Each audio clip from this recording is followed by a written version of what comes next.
একটা পুরনো কাজ আবার রিক্রিয়েট করছি। এই কাজটা আমি প্রথম করেছিলাম প্রায় 2 বছর আগে। দীর্ঘদিন পর পুরনো একটা ডিজাইন আবার নতুন করে করতে আমার খুব ভালোই লাগছে। প্রথমবার করেছিলাম 20x32 ইঞ্চ একটা ক্যানভাসে। এবারে সাইজটা পরিবর্তন হয়েছে, দেখতে পাচ্ছ এটা একটা স্কোয়ার শেপড ক্যানভাস। সাইজ হলো 20x20 ইঞ্চ। যেহেতু সাইজ পরিবর্তন হয়েছে, আমাকে ডিজাইনটাও পরিবর্তন করে নিতে হচ্ছে।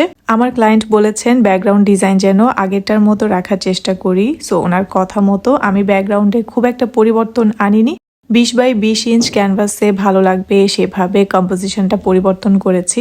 ডিজাইন পরিবর্তন করার পর আমার মনে হচ্ছিল এবারের ডিজাইনটা হয়তো একটু বেশি ভালো হয়েছে। তো যাই হোক, প্রত্যেকটা কাজের আলাদা আলাদা সৌন্দর্য থাকে। এই তো আমি এখন কম্পোজিশনের কাজটা করছি। এটা যেহেতু ওয়ান শেডেড কম্পোজিশন, কাজ করতে খুব একটা সময় লাগবে না। আমি চেষ্টা করছি যত্ন করে যেন এই কাজটা করতে পারি। হরফগুলো রং করার পর ডিটেইলিং এর কাজ করছি। এরপর কিছুটা সময় রেখে দেব যাতে ক্যানভাসটা ভালো মতো শুকিয়ে যায়। শুকানোর পর ফাইবার ফ্রেম এবং গ্লাস দিয়ে আমি পেইন্টিংটাকে খুব সুন্দরভাবে ফ্রেমিং করে নিয়েছি।